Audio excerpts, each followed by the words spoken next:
Hello folks, welcome back. We're still working on our order management feature here, and this is a list of what I'm hoping to cover in this video. Now there's quite a lot here. If I don't get it down in one video, then we'll do it over two videos.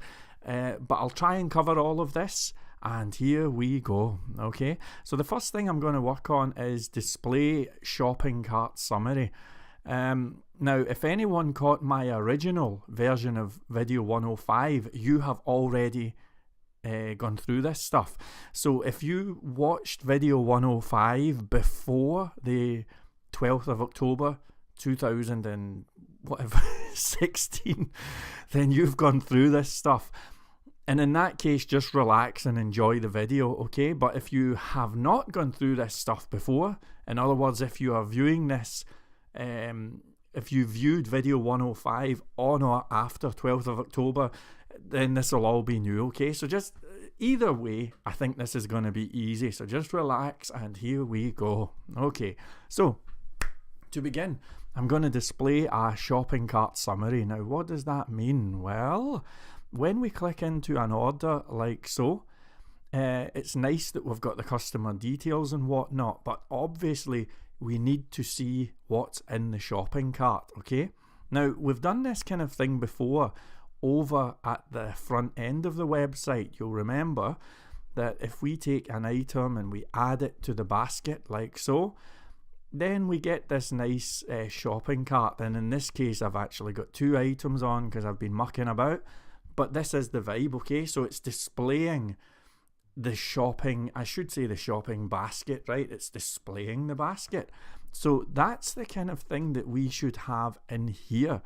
And what I'm going to do is try and stick to the same structure that we've used in the past. This setup here that worked so brilliantly should hopefully work quite nicely here on the admin panel. Okay, so let's have a look at the cart controller. We know that that's where the action is because it says so in the URL. Okay, so if we just open up cart, okay, and here it is here. Thank you very much indeed. Here it is here. We know that its index is where the action is, and the view file is called cart. Okay, however, before that view file gets called, a query object gets passed into the view file, and it's calling this thing called fetch cart contents. Can you see that? Okay, fetch cart contents. I'm going to copy this query here. In fact, you can see that it's referencing a table. Okay, so I'm going to copy this vibe here, and then I'm going to open up store orders, and then I'm going to go to view, right, because that is the function that handles this page. And on view, probably around about here, I'm going to paste in the bit that fetches the cart contents. Okay, so fetch the contents of the shopping cart or basket, whatever you want to call it. Okay, that's the vibe, and it's going to fetch the contents. Now, obviously we do not have fetch cart contents here on store orders. Fetch cart contents lives here on the cart module, right? So we're going to have to load that up. So I'm going to head right up to the top here and say this load module cart, okay?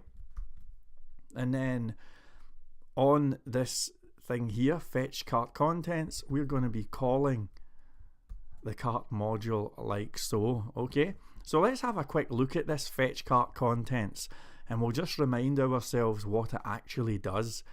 If we go to the cart module here, you'll see that here is fetch cart contents, and it does a query on a table.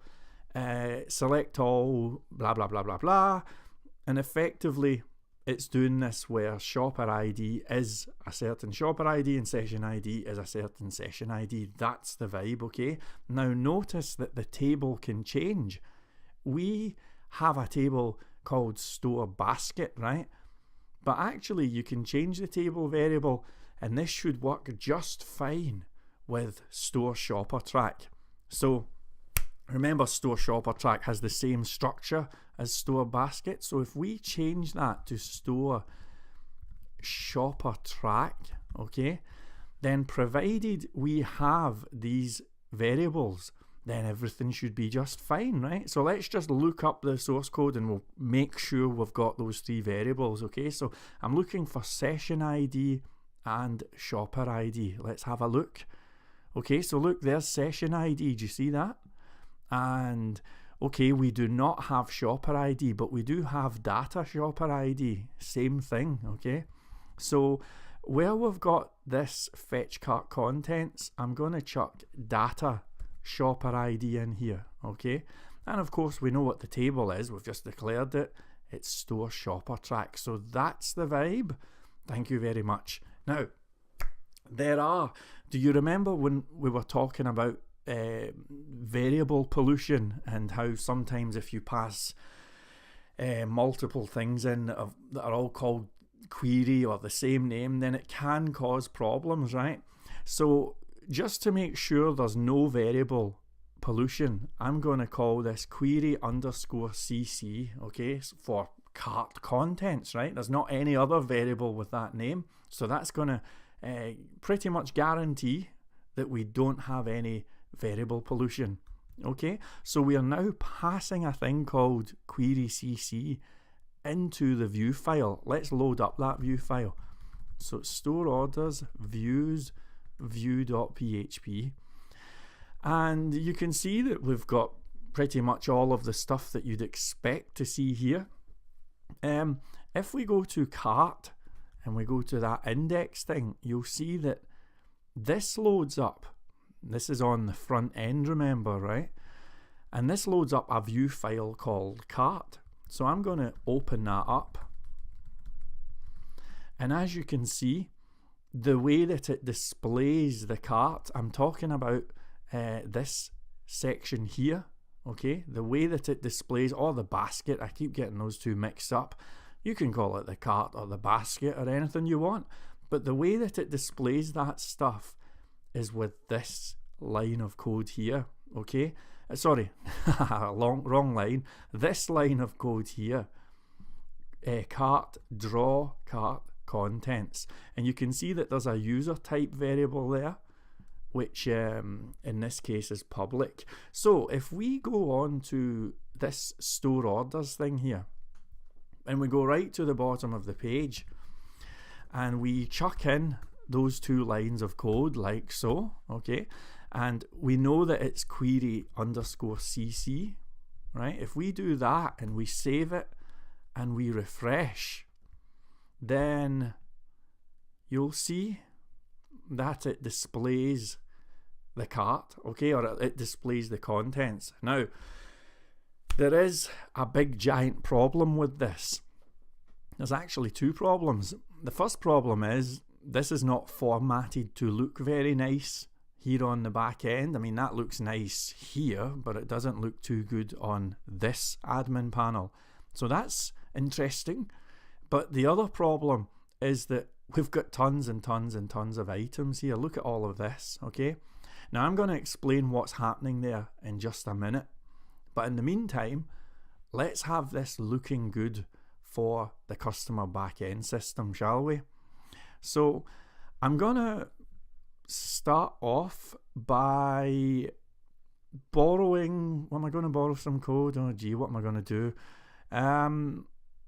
Let's grab this here. In fact, here's what we'll do. Sorry, start again. Right, let's change the user type to admin. And by the way, folks, my indentation here is disgraceful. This is a mess, okay? I do hope that your code is a bit tidier than mine. This is pretty poor, and I do apologize. Shall I tidy this up?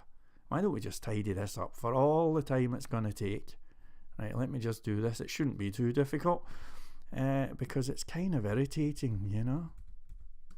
So that would be like that. And that would be something like that. And the table, if we just, in fact, if we just grab this vibe here, the table would be something like that. And I think that's it. Okay, I think that's it. All right, been meaning to do that for ages, you know. Right, okay, as I was saying, we had a user type here of public. I've now changed the user type to admin. And watch this, it's going to cause an error, okay? If I hit refresh, you'll see that it's causing an error. Unable to load the requested file cart contents admin. So, if we look at the cart module and we look at draw cart contents, you can see that there's a vibe whereby if the user type is not public, then the view file should be cart contents admin. But sure enough, if we go and have a look at the cart module here, then you'll find in the views folder that there is no cart contents admin. So I'm going to create that view file, cart contents admin.php. Okay. Obviously, if we refresh the page, there will not be an error. Okay, but obviously it doesn't look too good, so we need to get this thing looking good. Okay, so to get this good, I'm going to reference the view file that we've done so much good work on here. Here it is, and this was not too bad, you know, this was not too bad. So I'm going to copy, actually let's just copy this whole vibe, because this is pretty good, and I'm going to paste that into cart contents admin like so. Okay, now obviously we do not need this form thing here. Okay, we don't need that, so we can take that out, and we can even take that out, but this is the vibe, this is what we need here. Okay, and where we've got this thing here that says order status blah blah blah blah blah, I'm going to just say customers shopping basket contents or something like that, you know, whatever works for you. So let's just save that. We'll have a quick look. Okay, that's not too bad. Do you see this little icon here, this edit icon? I'm going to change that and say shopping dash basket. So save and refresh. Let's try shopping dash cart. Okay, that's kind of cool. We've got a nice icon there, so everything is looking pretty good. Okay, that's cart contents admin. Now if we have a look at cart contents public, we can see how this was handled in the past. And as you can see, it's basically a table here that they're going through. Okay, so it's a table. I'm just going to copy this. Okay, I'm going to copy that table, and I'm feeling kind of crazy today, so I'm going to just paste in. Here we go, and that's looking nice, and let's give it a try. So I'm going to save that and refresh. Okay, and that's not too bad. Now, I'm not a huge fan of those table stripes. I don't know if you can see that. They're very faint, but there is a kind of dark colour here. So I'm going to take that out so that it just looks something like this. And that's not too bad. I'll take out the styling as well, though. We don't need this big margin at the top. Okay. So that's pretty good. I think I'm very happy with this page here. I think that's perfect actually. Very happy with that. Okay, so if we have a look at the notes here, let me just have a look. Display shopping cart summary. Okay, that's done. Okay, at least for admin. Now, here comes the tricky part, and we might want to take a deep breath before we think about this. Do you know how there's a lot of different items here? Okay, and it looks like the fault from hell, quite frankly. Oh, I've just realised something. See this remove? We need to take that out. I just noticed that. Let me do that just now. Here we go. Remove. That's good. Excellent. Right, okay. That's pretty good. Okay, so what I was going to say was we've got tons and tons of items here, and it looks like a complete disaster story. But actually, it's not as much of a disaster story as you may think. What has happened here, folks, if you remember, we have a vibe which is enter the number of orders you'd like to simulate. Remember that thing a few videos back, right? And I think we tried it with 37 of them. Now, when that was doing all of those orders, if you think about it, it was grabbing from store basket and then transferring to store shopper track, and it was doing this over and over and over again. I think it was 37 times or something like that. Now, every time when it did those inserts, the session ID was the same and the shopper ID was the same. So when we load up this page here, it's selecting from store shopper track where the session ID is blah blah blah and the shopper ID is blah blah blah. So no wonder it's just doing loads and loads of items, because as far as it can tell, all of the items on store shopper track have the same session ID and the same shopper ID. Does that make sense, at least for this order? Do you see what I'm saying? So that's the vibe. That's why all of this is happening. Now, I'm going to be honest. It doesn't really worry me if that's happening when we're doing an order simulation thing. It does not bother me. We're the only people who are going to see this. We know what's happening and who cares, right? However, there is a potential problem, and it's only a potential problem here, folks. And the potential problem is, forget about this for a minute, right?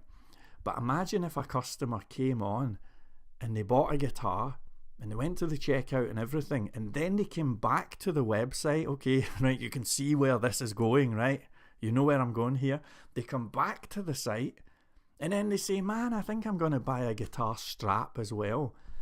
And they add that to the basket and they head over and they do the order and all of this stuff. Well, guess what, folks? When that transfer happens again, they're still going to have the same session ID. Do you know what I mean? Or at least they could still have the session ID, okay? They could still have the same session ID, and that is going to cause this kind of problem to happen, okay? Now, the original idea that I had with this was to give them, well, I'll show you my notes actually. It says on the notes here, regenerate session ID after order creation. So what I was going to do was, when they go to the thank you page, I was going to give them a new session ID, okay, problem solved. But for reasons that are too complicated to go into, that's not a particularly great solution. The real solution is to make sure that there is nothing on store basket that has the same session ID and the same user ID as the things that are on store shopper track, okay? I'll write that down, in fact, okay? That's the key vibe here, so I'll do a little star. Make sure nothing on store basket has same session ID and shopper ID as on store shopper track. If we can do that, if we can always do that, then we will never have that problem again. Okay, that's the vibe. So that's what I'm going to do. Okay, now first of all, I should talk about regenerating session IDs, right? I'm going to open up store basket and I want you to watch, do not type, just watch, enjoy the show. Okay, on store basket, and once again, just watch. You should have a function called test. Maybe you have, maybe you've not, doesn't matter. But here's my little function called test, and it gets the session ID and the user ID. So I'm going to go to store basket /test. Okay, very simple. So it displays the session ID and then it displays the shopper ID, right? Very, very simple.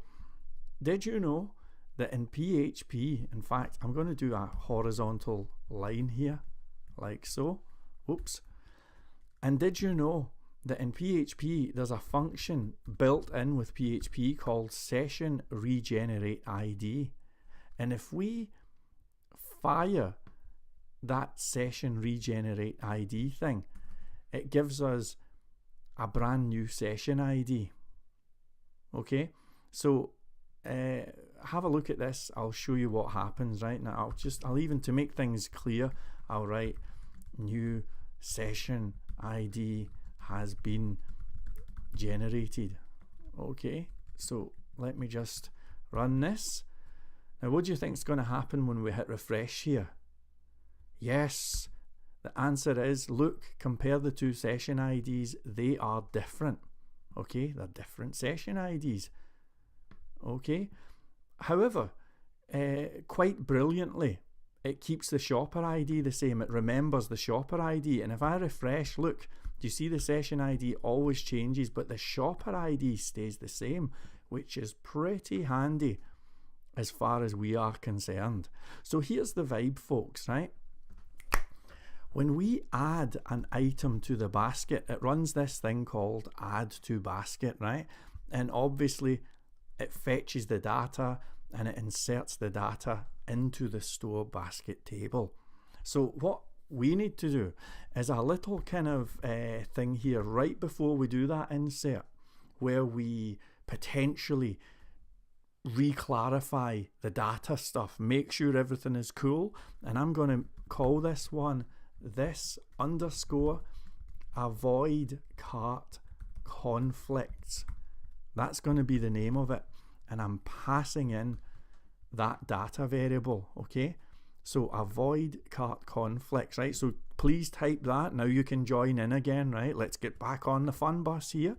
So add that in, and it's just before we do an insert on store basket. So here we go.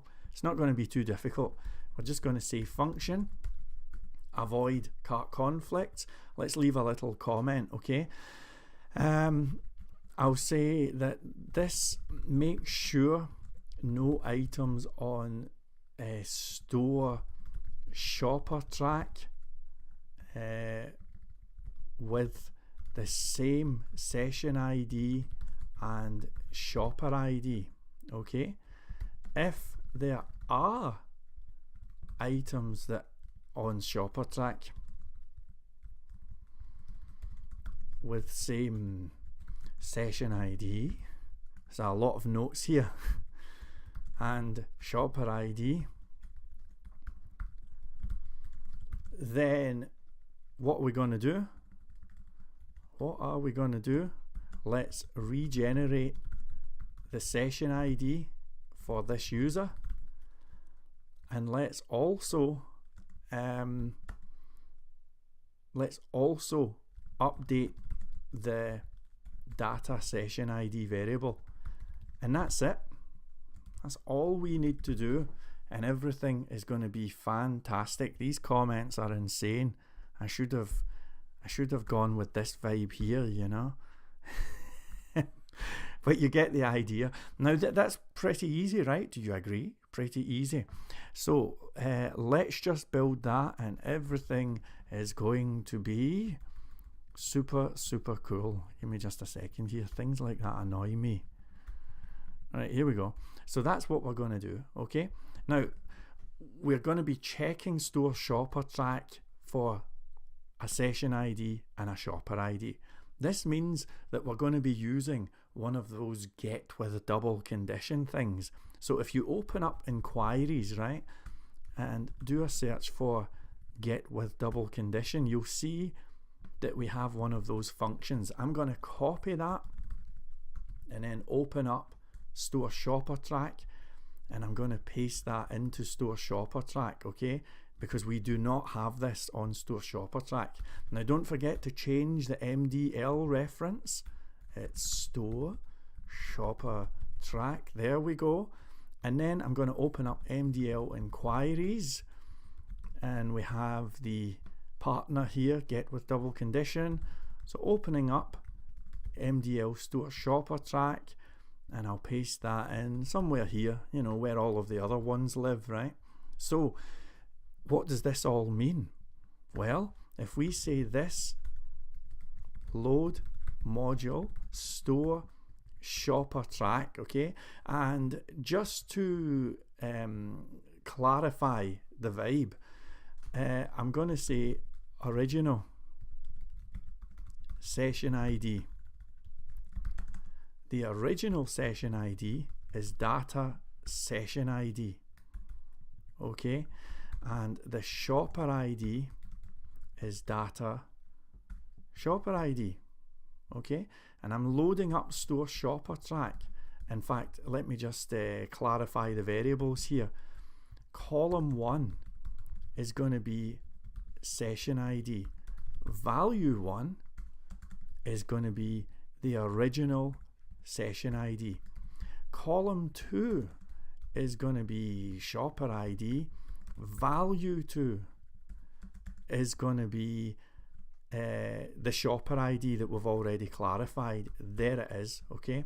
So now I'm just going to say query is this store shopper track. Don't forget we have loaded it up, or at least I should have loaded it up around about the top of the code like that, okay?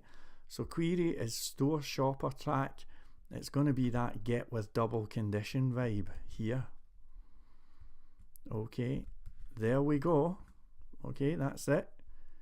And then I'm just going to say num rows is query num rows. And then the vibe is if number of rows is greater than 0. Okay, now I'll do a little comment. Items conflicting with store shopper track. Okay, so what do we do? Well, here's the notes. Look at the notes, right?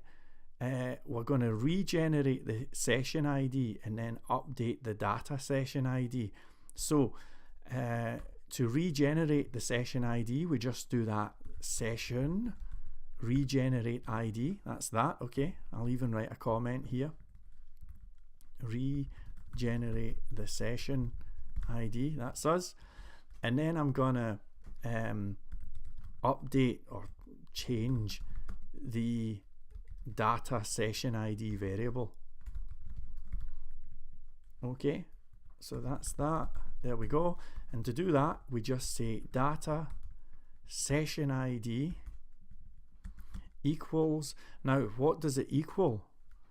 Well, we need to find a way to get the new session ID. Okay, and if I have a quick look here, you'll remember that this is how we do that.